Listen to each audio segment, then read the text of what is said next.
No, for not much happening in a minute, I've got a lot of stuff. Good. Yeah. That'll help. Do you have a lot or not? I mean, my mic's not even on, right? I mean, it doesn't Yeah. matter. We okay. Do whatever. All right. Your turn. How do you do? We're about to unfold the story of Frankenstein. Meet the Wolfman. Who could have done this terrible thing? Could it be the monster again? Frankenstein's monster? No, the monster was burned to death with Dr. Frankenstein. He wasn't killed by the monster. An animal bit her to death. I saw the wound on her throat. What animals are around here that can kill people?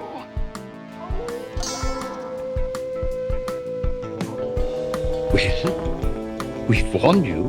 You've been warned. Welcome back to Frankenstein Minute. That's the podcast that dissects the Universal Frankenstein film series minute by minute. I'm Thom Lang. That's right, Tom. And I'm Bill Evenson. Yes, you are. And thank you for joining us for minute 14 of Universal film Night of Evil 1942/43, starring Boris Karloff. You're not in these. Frankenstein meets Wolfman. That's the one. And if you join us on Thursday, December 4th, right up front, happy birthday, Kathy. And then, absolutely. Whoever. That's my sister. Oh, happy birthday. Yeah. Also, it's a full moon. It's the cold moon. Do you know what cold moon is? The fancy ice cream place where they put like 2 dope chicks? No, it's Cold Stone is what I was thinking of. It's also a super moon, but an AI just told me that, so it's probably not true. Oh. But it is a cold moon. What is a cold moon, Bill? It's I guess December's full moon. I don't know when. That's it. Well, it is cold, so that stands to reason. It's cold moon times. It's the month when winter truly begins. So yeah, it's just called the cold moon or the full cold moon. Okay. Yeah. So happy moon, cold full moon. Also, if you join us on Thursday, we're celebrating the release of The Traitors, the episode 4 of Dalek's Master Plan. Aired on BBC One 60 years ago today. That's an episode of a television program called Doctor Who. Yeah, I would have been, Not born? No, I was born. You were born in 63? Since it was 60 years ago. Did you just say it was I did say 60 years ago, didn't I? 65. Okay, you're right. It was 65. Yeah. I don't know why I suddenly... Because the show premiered in 63. So I'm an idiot. That doesn't... Perfect. Not going to help. Okay. Me being an idiot's not going to help us with the podcast. As much as you might... as much as you might hope. As 7 years have shown. It's certainly done us no harm. Also on Thursday, we celebrate the birth in 1871 of Elspeth Dudgeon. Yes. From Bride. Bride, Old Dark House. Old Dark House, we don't do minute by minute. But yeah, we do know her from Bride. That movie might increase in appreciation. Appreciation. Watching it minute by minute. Absolutely. Because over the course of a year, people fall in love. Yeah. All kinds of things happen. It's everything. How long is it? A year? I guess about. It's about. Year and some weeks. Some change. Elspeth Dudgeon, she's listed as John Dudgeon in Old Dark House because she plays a man, very elderly man. Yeah, but I think it works because it just adds to the weirdness of that film. It adds to the weirdness of her scene in Bride. She's she's maybe even more masculine, to be honest. Although she's not, so it doesn't have as much facial hair. But she's smoking a pipe. My salt and pepper. Pepper and salt. Pepper and salt. Pepper and salt. And if you join us on Friday, the normal day for our episode, Frankenstein Friday. When normal people join. We mourn the death of Charles Barton. Or if you join us on Saturday, we're celebrating the release of the film Go West in 1940. So which Go West was released in 1940? That would be the one with the Brothers Marx. The Brothers Marx. Yes. I don't even know if I've seen it. Julius, Adolf, and Leonard Marx. Not Herbert Manfred. Manfred wasn't that. Is it good? Go West? The climactic Is it better than Coconuts? Maybe. Yeah. The climactic train chase that Buster Keaton oversaw is really well done and very funny. He oversaw that? He contributed considerably to that sequence, yeah. He's good with the trains. Well, he loved trains. It was one of his passions. Although he did a stunt on a train or involving near a train that broke his collarbone, yeah. And he didn't realize it till like the 60s. Yeah. If you join us on Sunday, we're celebrating the release of a film that is very dear to me called House of Dracula. Yeah. Which I think, just based on what we've said about it over the past 5 seasons, you can see there's really a lot going on. So it's a great movie. Those two movies are great because there's a new movie every 5 minutes. That's true. Also, on December 7th, if this is correct, and there's very little chance that I'm correct, Yeah. we celebrate the release of the Monty Python Matching Tie and Handkerchief album. It's a date that will live in infamy. It should, yeah, well, that's true. There's an infamy associated with Yeah. it as well. Yeah, that's one of my favorite Python LPs. Yeah, definitely. I Yeah. think it's number one for me. Yeah, it's Yeah. very strong. Or if you join us, oh, you're ready to go? No, or if you join us on Monday, Monty Python's previous record album was released, Okay. which I'm glad we have a chance to talk about this because this is their third album, Yes. previous record. Yeah. The first one was just called Monty Monty Python's Python's Flying Circus, and which it's they not kind of great. disowned. It's not part of it. Have you heard it? Yeah, I like it. It's but all it's right. not very good. It's It's not- live. it It's a doesn't- new live recording. Yeah, but I don't think it adds anything No. to the sketches. The audience barely laughs at anything. Yeah, it's fine. It's okay. Yeah. But then there was another Monty Python record. Which was It was pretty like brilliant. the true first First. Python record, and it's like the ultra Python record. I mean, it's not my favorite necessarily, but it is jam-packed with stuff. Very much. Yeah. And I, again, And still production. picture the artworwork where it's It's a like a completely different Beethoven album with And then crayon they've literally just taken a crayon and and scribbled over scribbled it. Yeah. top of it Yeah. in the most obnoxious, silly Yeah. way you could possibly do it. Yeah. What's funny about that is that cover is on an album that starts with a similar concept, but it's not the same thing. Isn't another Monty Python record that says, "We apologize if you bought this album thinking you were buying Norwegian folk songs or whatever." Songs of the Dance or something Yeah. like that. So it's like, wait a minute. Then I go look at the cover, and it doesn't Yeah, say anything not about the same that. It's thing, like they've redone the same joke twice, Yeah. and they don't match. Not this record! Not this record! Not this record! As well, if you join us Something like that. on Tuesday, we celebrate the birth of Neil Innes, Mm. who was involved in several of the things we've talked Number about. of Python. Look him up. He was the most talented Ruddle. Hmm. And he was one of the founding Sir members Robin's of he's one of the Minstrels, but he was also a founding member of the Bonzo Dog Doodah band from Magical Mystery Tour. Well, they're in Magic Mystery Tour. They were also on Don't Not Adjust adjust Your Set. your set. And they had records. I've got a box set of all their stuff, and there's Yeah. some really subversively great things in there. Neil Innes was a very talented fella. I mean, he also wrote all the music for the history thing. And Yeah, the background to history on Tie and Handkerchief. And They're great. If you buy the sheet music, you can get the sheet music for these songs. Yeah. And it'll say little jokes in there. Yeah. I just remember one of them, it says something about, like, one of them's almost like Hey Jude from the Beatles or something, Yeah, something like like that. And it's Yeah, it's in that something about the village rolls. Monty Python the- Sings book.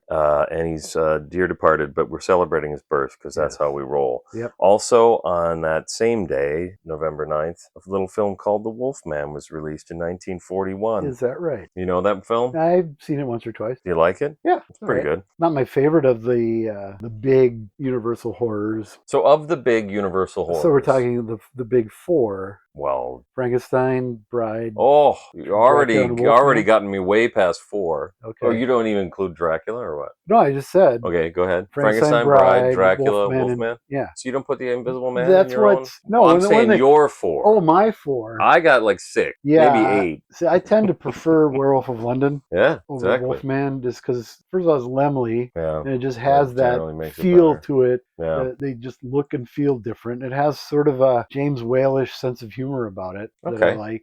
Whereas nothing funny happens in the Wolfman. It's very serious. A lot of people love it. Yeah, they do. Mike. Many Herman is people a say it's huge their fan. favorite. Yeah, no, and that's Madness. fine. They can be wrong.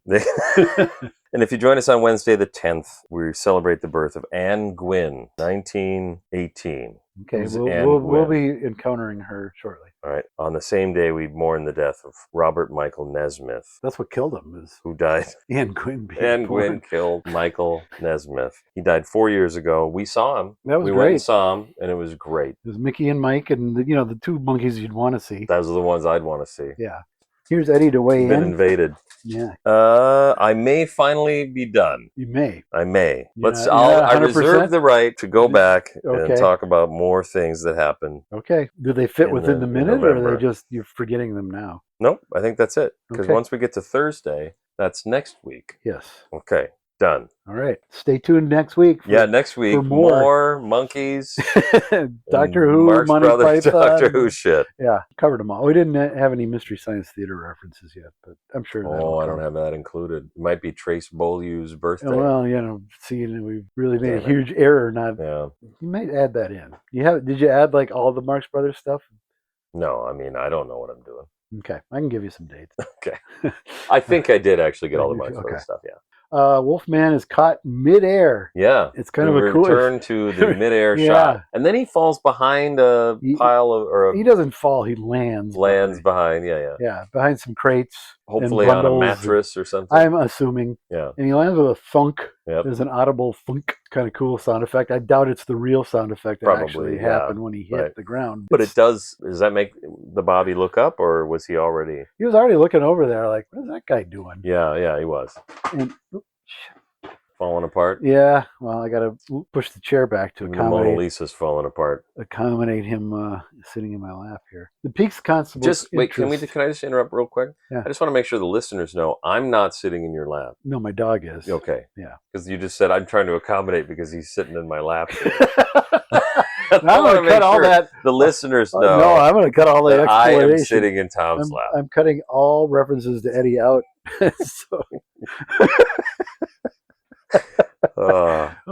Listen, you guys think we just do the introductions of every other? Next week, Tom sits in my lap. That's just how it works. That's why we don't do a video. That's true. Podcast. Can't really do it this justice. It would. That piques the constable's interest. He was already looking over there, but seeing the guy jump around like that is like, what the hell? Are you trying to attract my attention? Yeah.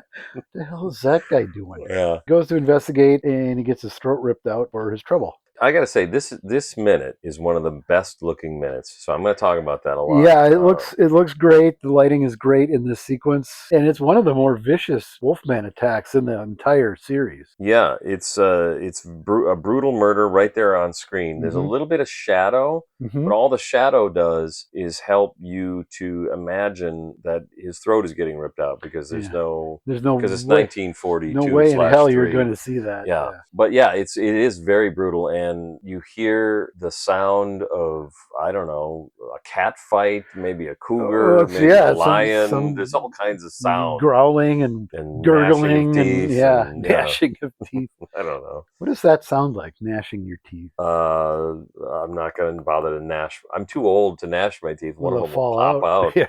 I bet he's sorry now for plucking Allie. I have it right Larry here. Out of the... Is this revenge for the way he lifted him up by his hair? His head and then dropped his head on the concrete. That would have been a good sound having a dunk. They blank that out on that but it is all. So this is one shot. So the whole minute is in one shot. But the Bobby gets taken by the monster, and the Wolfman, who's a monster. He is a monster technically, and he bites his throat out and then carries him off, and all of that's done in one go, one shot. And the music is very intense, and the sound effects are very. And the intense. lighting is great. And then at one point, his left arm kind of goes limp, and the Wolfman lets his arm go and reaches around, and it's very. There's a lot of really brutal shit going on. Physically brutal, yeah. And then he drags him off. There's a great screen, great shadow. And the camera stays on the shadow on the wall. Yeah. There's a very bright light in that the harbor. Harbor. Yeah. Jackie, when we watched it together, said, "What is he doing?" And I said, "He's killing him. He's ripping his throat out." And she goes, "Well, why?" And I go, because he's a monster. He's a wolfman. And she said, "Well, no, but I mean, is he turning him into a werewolf?" And I thought, I guess, why is he just a murderous? The wolfman just accept it, Jackie. All right, the wolfman kills people. But one urge is to kill. Is that what wolves do, or is that what werewolves do? That's what werewolves do. I thought it was a decent question. It is a good question. What is he actually? What is the point? Especially not, a monster kid or someone outside looking in. That's the perspective. Absolutely. Yeah. Why does he have that urge to kill? What is there about that? This is why I kind of wonder about the whole monster kid phenomenon. To a kid, you completely accept. Yeah, of course. Like, that's what the Wolfman does. Yeah, and that's the curse of that character. The Larry character is right. I'm cursed to kill. Yeah, I can't become the Wolfman and then just be a wolf that goes and drinks out of a stream and maybe eats off a bush or something. Yeah, I must kill. Yeah, no, that's it. That's how it is. Yep. It's the law. The Yeah. wolfman must kill. I've done a lot of reading on werewolves and stuff, and basically the full moon doesn't really play into it until 1935. Okay, yeah, And it right. didn't Well, in 41, and now it's back. now it's back. Yeah, it's a good one. We agree. I think. No, that's fine. Silver, nothing to do with it. Generally, you became a werewolf if you were cursed or you chose to be. What? Being bitten by a werewolf does not make you a werewolf. You could choose. You could choose to be. There's rituals and all I that see. nonsense that you I could suppose. choose to become a werewolf, or you were cursed by someone or something to live that life. Huh. I was just listening to a podcast. David Cross was apparently in a car with another comedian back in the, like the 80s or something in Boston. And he said this guy flipped out on him as David Cross was driving him to a gig or from a gig. And there was a full moon. And he was like, Crossy, I'm turning into a, and he started to say he was turning into a wolfman. That's right, they're on their way to a party. And then when they get to the party, David Cross, who's freaked out at this point, goes, well, we're here. And he went, oh, okay. And they went into the party. But I don't know what that has to do with anything. But you saying you can choose to be a wolfman. Yeah. There's a part of me that's like, well, then maybe I should try this. I've got a book. Can you choose to be a wolfman just for a little bit? I don't know.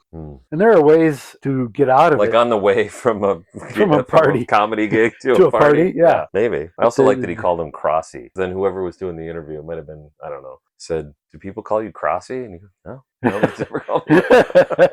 You can cut all this out. Okay, sure. In the script, it says this is kind of just one more interesting detail of that shot we're talking about, where he drags the constable off. The wolfman pulls his helpless victim behind the corner out of our sight. The constable's muffled cries are heard. The shadows of the wolfman, the limp body of its victim in its hairy arms. Then the constable's helmet rolls toward the camera, enlarging until it fills the screen, blacking out our view. Fade out. Well, which I think you wouldn't have to fade out. No, that's true. You wouldn't have to fade out. But they would do this nowadays, and it would for me, maybe it would take me out of the film because it would be done digitally. It would be a completely fake thing. It wouldn't. There's no way they would even bother to try to do this effect in 1992/3. There's probably a way that they could have pulled it off, but it would be too much. You could maybe have done it backwards and have someone off camera push the helmet away from the camera, and then just... You figured it out. Look at that. That's exactly how you would do it. All right. I love it. I mean, because this is the thing, and I'm going to keep talking about this. I'm going to keep harping on about it. This is one of the best looking minutes. Yeah. That's a great shot already. Yeah. But yeah, could have been, as Thom is now proved, could have been better. Could have been backwards. Could have, but didn't. Yeah. All right. You're making my legs fall asleep. There you go. All right. I guess I'll sit in my own chair then. Yep. Go bark at something. We crossfade to the hospital. The nurse is showing Mannering the bandage. I found this bandage here when I came in this morning. Yeah, how did the bandage get over by the window? That's a good question, because he rips it off while he's in bed. I guess I'd have to go back and rewatch minute 12. Is the bandage maybe potentially still sort of stuck like in the back of his collar? Maybe. And when he gets up and changes clothes? Yeah, it falls out. Yep. Yeah, it's an odd thing because we're talking about minutes that we really love, but this is when it becomes really stark. That it's hard to square what happens here. Yeah, because he goes out the window. Yeah, we don't see him with a bandage in the streets of Cardiff when he's killing this guy. No. Well, he's already back. And there are people in the room when he That's does true this. too. There's other patients in the room. Yeah, we in talked the about ward that. That's right. That he never bothers with. Yeah. He had to find the right victim. A lot victim, going apparently. on here. Yeah. She hands the bandage to Mannering. He looks at the open window and she says, I didn't open the window. The patient must have done it himself. This is the start of a shot that I just really love because we can see out the window. You can see there's a building next door. It's either you like a model, tree. a model or a backdrop. You can see them. Everybody's clearly in focus. Yeah. And then we pull back and then over to the bed. And at all times, everything is all in focus and it ends on an actual close-up. So it starts on a, would you call it not a wide, but a... Yeah, it's a wide shot. Two-shot, wide shot. Yeah, okay. You see their full figures. Yeah, that's true. That's true. Yeah. And then it cuts in closer and then we get the movement. And then it moves over to the bed and it doesn't stop. It it pans. Yeah. No, it pans and then it Then it pushes in. zooms. No, Then it doesn't zoom, it pushes in. pushes in. The zoom looks A different. zoom would be using the lens, whereas a push is an the actual physical motion physical of the camera. motion. Yeah. So what did okay, now how did that work then? What? So then this is all camera motion. Yeah. Okay. And the camera Would have been on like a dolly track. and you think it was a track. Or it was just on wheels. I would It think depends. wheels. It was on wheels, and then it had like an arm, It's not a like a fulcrum that the But camera not a, could lift up and down. what do you call the big thing? Crane? Like a crane. Yeah, not a crane. They wouldn't have bothered with a crane. Crane would have been Way too expensive. Overkill for this They were filming musicals over stage there. 13. Yeah, okay. But I love this shot. It's all Yeah. in one shot. And, again, as I've said before, I think whoever's lining up these shots and making all these decisions, whether it be the director or the cinematographer, It's probably a combination. didn't realize they were making a movie called Frankenstein Meets the Yeah, Wolfman, because a movie called Frankenstein Meets the Wolfman shouldn't look this good. Right. It shouldn't be this elaborate. It should look like cool Ghost looking. of Frankenstein. It should look like Ghost of Frankenstein. Yeah. No, George Robinson was the cinematographer, and he did a great And he's a director? director of photography. But for some reason, I thought he became a director or was already a director. Oh, I'm probably making that up. We'll go with that. Sure. I mean, his name's George Robinson, so the odds that I've got it mixed up with somebody else are pretty high. Okay. I'm thinking of Robert Georgeson. Sure. She looks off to foreground screen right, then the camera moves, does its pan and push in. Yeah. And Mannering follows the gaze. They look over. It's on Larry. He's laying askew and disheveled, a typical morning at the Cheney household. Yep. His hair's all over the place. He's laying where Broderick Crawford dropped him Yep. the night before. Threw him there. Threw him off of himself. Yeah. And it's either the lighting or he's got a little bit of makeup to make his face look a little more haggard. Okay. His cheek looks like it's got some makeup on, a little sunken in, and his eyes definitely do. Yeah. But I think it's some of it's... There's definitely makeup next week we'll talk about for sure. Yeah. Yeah. I meant to mention last week, but I forgot, with the close-up as he's changing into the Wolfman, the scar makeup on his forehead is great. Oh, yeah, that's true. Really good. It's got an actual... It looks like an actual scar. Scar, yeah. Pierce did that kind of stuff really well. I don't remember. Is there does he... I guess we'll wait and see next week. Does he start treating... Yeah, he starts treating that scar. Yeah. Because... Well, we'll talk about it next week. Yeah, there you go. Yeah. Mannering and the nurse cross. Mannering hands... Okay, I'm going to start that over because my notes don't make a whole lot of sense. Okay. How do you do? We're about to unfold the story of Frankenstein meets the Wolfman. Who could have done this terrible thing? Could it be the monster again? Frankenstein's monster? No, the monster was burned to death with Dr. Frankenstein. He wasn't killed by the monster. An animal bit her to death. I saw the wound on her throat. What animals are around here that can kill people?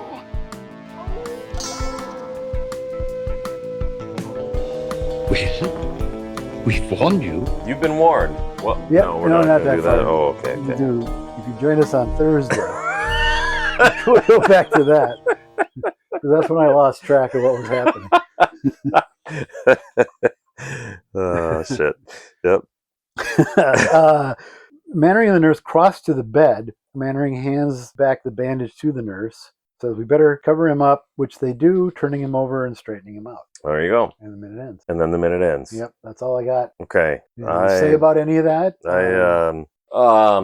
It is, yeah, honestly, there's a little bit too much detail there. They need to cover him up. They scoot him back into place and they put the blanket on him like they're putting baby to bed. Well, it's a little bit. Is that all set the same shot? I guess it is, isn't it? I think there's an edit. Maybe there's a cut. Yeah. Yeah. He's their patient. They're very nice to their patients. They are. They treat, Mannering has a good... They don't know who this guy is. For all they know, he was a vagrant that they brought in off the street. So, he's getting great medical care. This is true. Cardiff is part of the UK, so they've got the NHS. Yeah. Wait a minute, that didn't happen then. Did that happen? When did the... I thought that was later. What minute are we on? What movie are we even talking about anymore? What a nightmare. All right. Ghost of Frankenstein, minute 14. No. Yep, got it. No. Not doing I'm that one going over back. again? Yeah, no. I was going to say something, now I forgot. Oh, well. They put him in the bed. Yep. Oh, we talk about how some of these shots, the panning and stuff, are very slow. Mm-hmm. And yeah, minute by minute they are. Yeah. But I just recently saw it all the way through, Okay. and it doesn't feel that way ever. Yeah. You know, they're perfectly reasonable Yeah. pans and Yeah. That's a good point. tracking That's shots. a good and thing to things. remember when analyzing a film minute by minute. Yeah, I mean, Is that when you watch it over and over again, it feels like, a little laborious. yeah, and some of what happens feels a little repetitious. We're back with Mannering and Lestrade in the office. Now we're back, you know. Yeah, But true. again, watching it like a normal person does, it doesn't have that right, at all. Right. Well, this is an interesting thing that's happened here. Does he tend to return to the place where? Why did he come back? Yeah. Does he tend to return to the place where he last changed? I don't. This Well, might be he something. does- This he- is the only time we've had this happen in our podcast. Our podcast. He does. So He does in the He's Wolfman. done it once. He's one for one. He does it in the Wolfman too. He goes back to his bedroom. He goes back to his bedroom. Yeah. Does he go out the window because he locks Yeah. him in, right? Yeah, he does go out the window because And he comes back in the window. the camera tracks from the muddy the paws, muddy paws. and it follows as they turn into footprints, and then up to him in the bed. I mean, this is how it works. That's why he's back I where guess you have to. It's like a vampire has to go back to the soil they were buried in during the day. The Wolfman has to go back to wherever he changed. and in addition, change back into whatever clothes he was wearing. Yes, That seems to work. it does because Does he still have the wife beater on I think in he the Wolfman? might. I don't remember. It's been a while. While you're making a film, you would film that scene, and then when he comes back, you don't redress. You don't. So yeah, that makes more sense that way. Is Yeah. to have a creature that puts his old clothes back on. Well, it was established as this is what the Wolfman looks like. I suppose that's right. He has a costume like Frankenstein does, like Dracula does, like the Mummy does. Yeah, I suppose. They all have their look. Right. And certainly when they started making toys, that was firmly established. Are there any Wolfman toys where he's in his jammies? No, there should be. Interesting. There should be. That would be cool. Yeah. So it's this gray, kind of two-tone gray. The shirt is a little slightly lighter than the pants. I just picture it as being different shades of black, really. Maybe. But the gray is Gray, a shade of black to me. yeah. So yeah. And Guess, that's do we not all have the any way- color pictures from that? There's a color picture. I don't think he's in costume, though, of the makeup from House of Dracula, I think it is. Okay. And the fur and everything is brown. I have seen that. Which Okay. doesn't, wolves aren't brown, but maybe it's just photographed better. No wolves are brown? I don't think so. They're like silvery gray. The The ones I know are, anyway. Isn't it true that genetically a dog is the same as a wolf? Pretty much. So Eddie is brown. He's got brown on him, yeah. Well, he's not silver. He's not. Yeah, not yet. Yeah, well. Not like us. He's not a silver fox like your modest hosts of this very podcast. I was before you Go ahead. All right. before you hear anything. I thought I heard something. There was one time I was walking to my car through the Skyway. There must have been a concert or something in Target Center. And there was these little group of girls standing there. And I walked past them and one of them said, "Hi, Daddy." Oh, my goodness. And so I said, "Go clean your room." And they all laughed. Wow. I don't know how to take that. I know. That's interesting, isn't it? If I would have been a weaker man, I might have. Well, it could be. Yeah, I suppose. Well, I'm a weaker man, I guess. You would have stopped and engaged in conversation. Wait a minute. Got any more questions, wise ass? Oh, I know what that sound is. That's the sound that designates that we are going to read comments from the wise asses of I've been Patreon. wondering for years what that sound is. That sound? Yeah. Yeah. It's part. You're part of it. Part of it is you saying something. Oh. Welcome back to what is it called? Got Got any wise ass comments? Wise asses. That's if you sign up on Patreon, and don't forget to sign up on Patreon. That's how we support the podcast. Something. Yeah. And I read your comments. Okay. All right. Background Noise Comic writes, "We'd better cover him up because, of course, he's completely naked. Because there's no way he would put his jammies on after stumbling back in the window with a belly full of Bobby's blood." I guess the Hays Code didn't allow full frontal Cheney. I like that very much. Well, there is a moment coming up in maybe next week even We got full frontal? No, we don't. 'Cause they're very. Or you get a little bit more Cheney. They're very judicious about what they show, though. Yeah. Oh, okay. Yeah. I'm not even sure I know what you're responding to, or what you're. Well, good. talking Then about it'll there. be a surprise for everybody but me. And excuse me, Mike Herman responds to background. It's an even greater tragedy that we didn't get full frontal Hardwick in Ghost.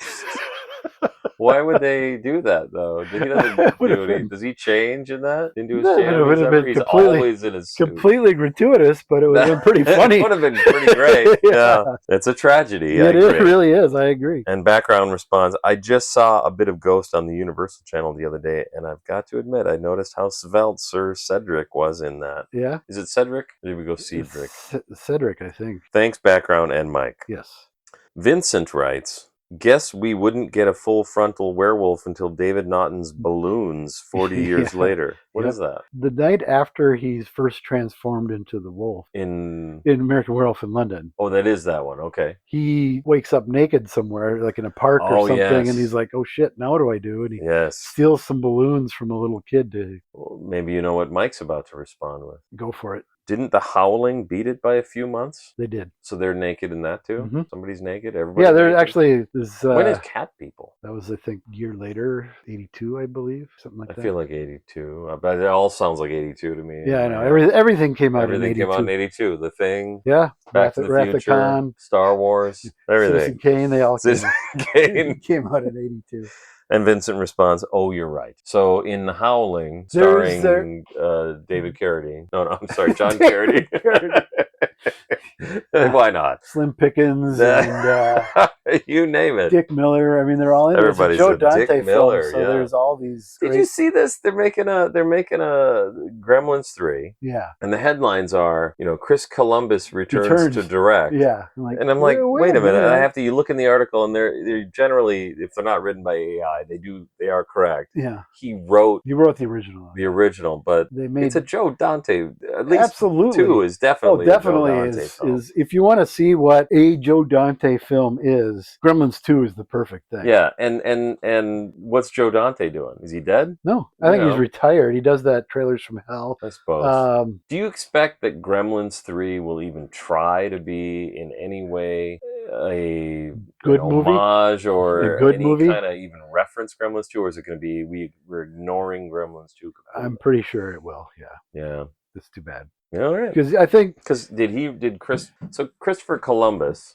discovered America. Chris Columbus, I guess we call him. So to distinguish him from the Italian fellow, completely inept explorer, the inept explorer, and wrote the script to the first Gremlins. He did, and the second. No. Okay, well that's pretty key. He wrote the first one, and I think then when Dante came on board, they made some changes. Okay. Lightened it up a little bit, added some humor. Right. And I'm sure killed Flo from Alice. Yep. Well, the was first that in the original, or was that been like more violent? I think it was probably more violent. Yeah. The moment she first said "kiss my grits," part of America died. So.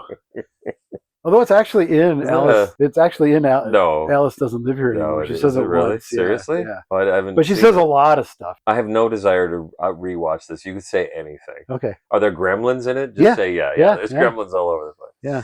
Does in the fact, film, Scorsese does the film sued, get caught and melt in the? Scorsese sued Chris Columbus over the.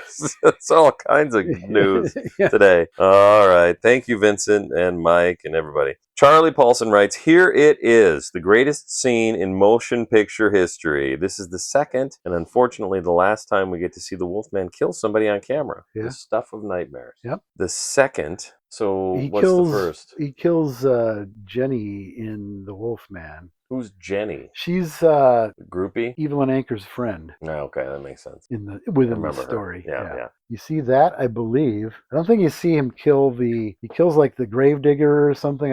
It's been such a long time. I probably should watch this again. It's been a while. Well, does he kill anybody else in this one? He attacks one guy. He does. But he's already dead. He does. Okay. Well, of course he does. It's the opening to our podcast. Yeah. You think it's the monster again? Yeah. Frankenstein monster. She had her throat ripped out. It's not the monster. He doesn't rip your throat out. That's Everybody knows. follow the rules of the monsters. Everybody knows. Two little marks on the neck means it's a Dracula.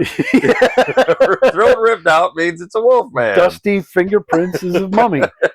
It's all there. It's all there, written down. And if you can't identify it all, it's probably the Invisible Man. All right. Well, like how you said that. Scales, Invisible Man. Scales and wet. That's That's the creature from the Black Lagoon. God damn it, people! Every goddamn time this happens.